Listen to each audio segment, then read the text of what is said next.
আজকে মাঠের যে আমার সাথে এমন হয়ে যাবে আমি কোনোদিনও নি ভাববা পারো। আর এই জায়গাটা দেখা পাচ্ছেন, এটা হচ্ছে কবরস্থান। তো মুসলিম সম্প্রদায়ের এখানে হচ্ছে মসজিদ। আর আমরা হাঁটে হাঁটে আজকে চলে আছি মাঠের দিক। আর যে টাওয়ারটা দেখা পাচ্ছেন না, ওটা না।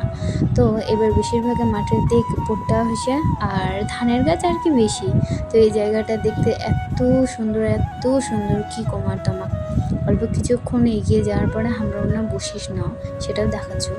আর গাছগুলো দেখা পাচ্ছেন, এই জায়গাটা যাওয়ার পর না সবারই মন ভালো হয়ে যায়। মানে একটা জায়গা মাঠত মানে গেলে সবারই মন ভালো হয়ে যায়। তো আমরাও কিছু না, আমরা জাস্ট ভিউটা দেখো। আমি বারবার উলাই উলাই জিনিস ক্যাপচার করছি। তো কিছুক্ষণ পরে অল্প হাওয়া করেছিল, তো হাওয়াটা দারুণ একদম।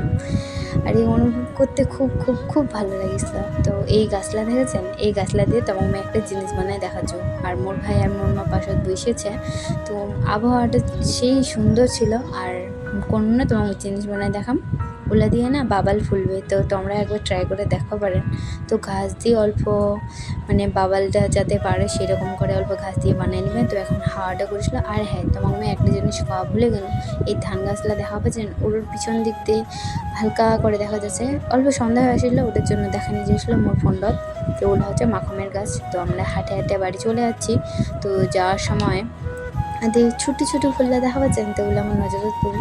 তো দেখতে খুব সুন্দর লাগছে না? আর এটা কিসের গাছ তো আমরা জানেন। তো আমরা চলে আসি বাড়ি। ব্লগটা দেখে কীরকম লাগে লাইক শেয়ার কমেন্ট করবেন আর সাবস্ক্রাইবও করো। টাটা।